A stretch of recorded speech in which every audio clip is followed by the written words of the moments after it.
I used to love horror movies. The darker, the better. Ghosts, demons, found footage. I'd seen it all. I used to think nothing could actually scare me. That was before the night something crawled out of my TV screen. It all started when I got a new television. Well, new to me. I found it online. A guy was selling it for a ridiculously cheap price. He said it was in perfect condition, except for one little quirk. He told me, sometimes the picture stays on after you turn it off. I figured he just meant some kind of screen burn-in, you know? An old plasma screen thing. I should have known better. I should have asked more questions. The first night I got it home and set it up, everything seemed totally normal. I watched a couple of movies, a classic slasher flick, and then something a bit more psychological. I must have dozed off on the couch because I woke up abruptly sometime around 2:30 in the morning. A faint, flickering light was pulsing in the corner of my eye. The TV was on, but the remote was clear across the room on the coffee table. My first thought was that I must have sat on it, or maybe there was some weird power timer setting I didn't know about. But what was on the screen wasn't a channel. It wasn't Netflix. It wasn't anything familiar. It was a static-filled black and white image, like an old, grainy CCTV feed. And in that distorted picture, there was a figure. It was standing in the corner of what looked like a damp, concrete basement. It wasn't moving. It wasn't facing the camera. It was just standing there, unnervingly still. I grabbed the remote and mashed the power button. Nothing happened. I tried again, pressing harder. Instead of turning off, the volume started to climb. And that's when I heard it. A faint, raspy sound of breathing. It wasn't coming from the TV speakers. It was coming from inside the room with me. My heart hammered against my ribs. I scrambled for the light switch and flipped it on, flooding the living room with bright, sterile light. There was nothing there. Just my couch, my coffee table, my own shadow stretching across the floor. When I dared to look back at the TV, the figure on the screen was gone. The basement feed was empty. Then, slowly, a shadow began to crawl across the floor on the screen. It was long, jointed, and just wrong. It moved in a way that defied physics, its limbs bending at impossible angles as it scurried toward the camera's point of view. The static on the screen glitched violently, the image fractured, then went completely black. And then, a hand, a pale skeletal hand, pressed against the inside of the glass. The fingers were impossibly long and bent backward at the knuckles, cracking and scraping against the screen with a sound like nails on a chalkboard. It was trying to push its way through. Then, as quickly as it appeared, it pulled back into the darkness. For a split second, I saw my own terrified reflection in the dark screen, and for a flash, a distorted face was right behind me. I spun around, my breath caught in my throat. Again, nothing. When I looked back, the TV was off, completely dead. I didn't take any chances. I ripped the plug right out of the wall. I left it unplugged for good measure, trying to convince myself it was a power surge.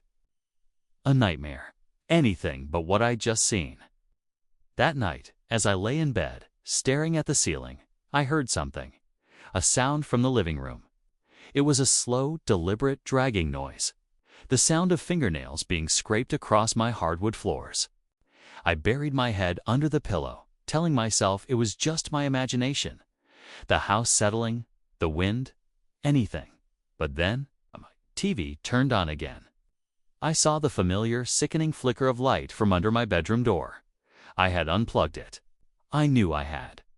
My body was screaming at me to stay put, to hide until morning, but I couldn't.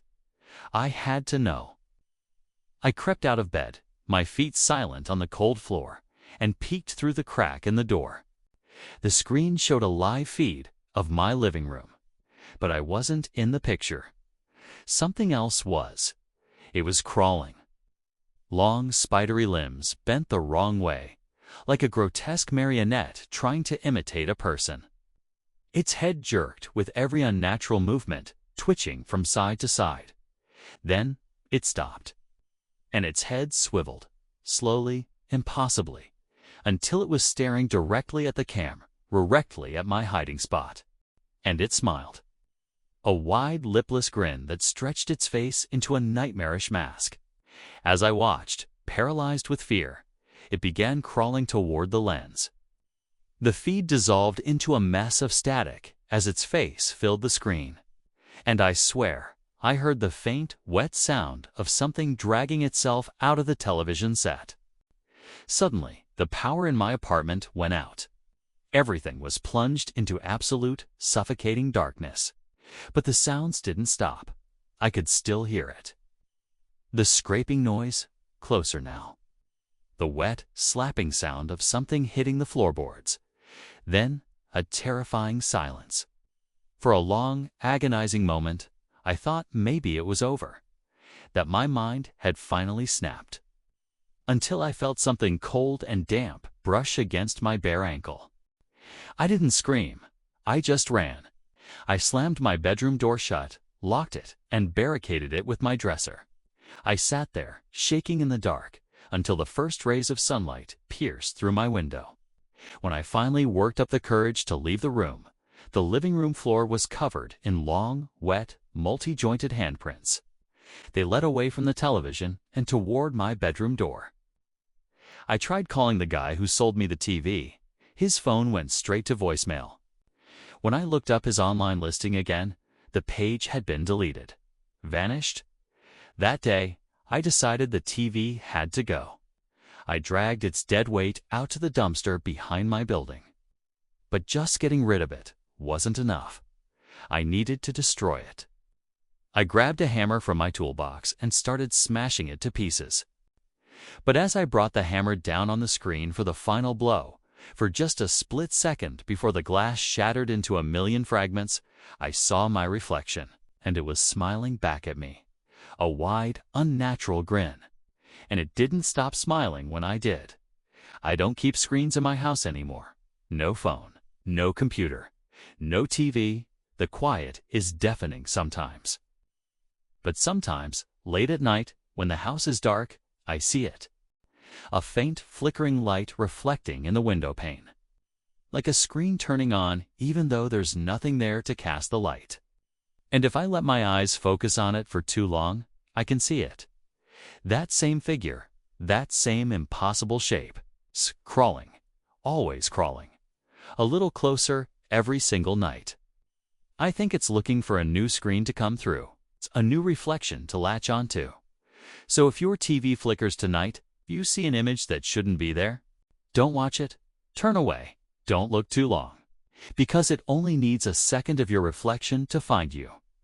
Thanks for listening to my story. If you enjoy this kind of content, don't forget to hit that subscribe button and turn on notifications so you don't miss the next one. Stay safe out there.